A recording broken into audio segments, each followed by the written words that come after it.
In the sacred land of Vedic India, where rivers flowed like hymns and the skies echoed with chants, lived a woman of rare talent and quiet strength. Her name was Gosha.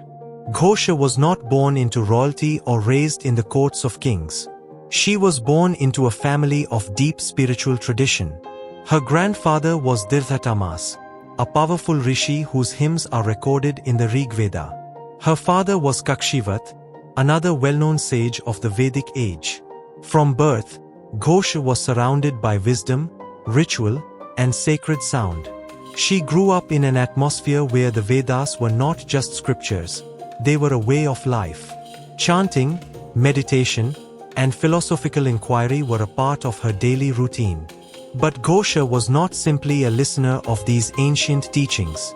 She was a composer, a poet, and a seer in her own right.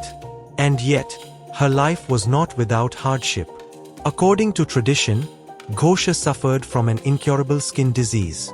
Because of this, she remained unmarried. In Vedic society, where physical beauty and health were often associated with a woman's marriageability, Gosha's condition led to her isolation from the world. She lived in the silence of the inner world, away from the joys of companionship, away from the social recognition that many women longed for. But instead of giving in to sorrow, Gosha turned inward. She began to pour her heart into prayer, into song, into the sacred art of composing hymns. Her pain became her path. Her solitude became her strength. And from that space of deep yearning and wisdom, she composed two beautiful hymns found in Mandala 10 of the Rig Veda, one of the most philosophical and poetic sections of the entire Vedic text. In these hymns, Gosha does something remarkable. She speaks openly about her desire for love, companionship, and spiritual union.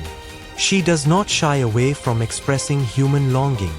Instead, she lifts it up into sacred poetry. She says, "I have heard from the ancient seers that the son of Gautama, Ashwin, is full of kindness and power. May he grant me a husband. May he grant me joy." These words are bold and beautiful. In a time when women were rarely allowed to speak about personal desires, Gosha turned her yearning into devotional verse. She addressed the Ashwin twins, the twin gods of healing, medicine, and divine intervention, praying not just for physical healing, but for the fulfillment of her life as a woman and a seeker.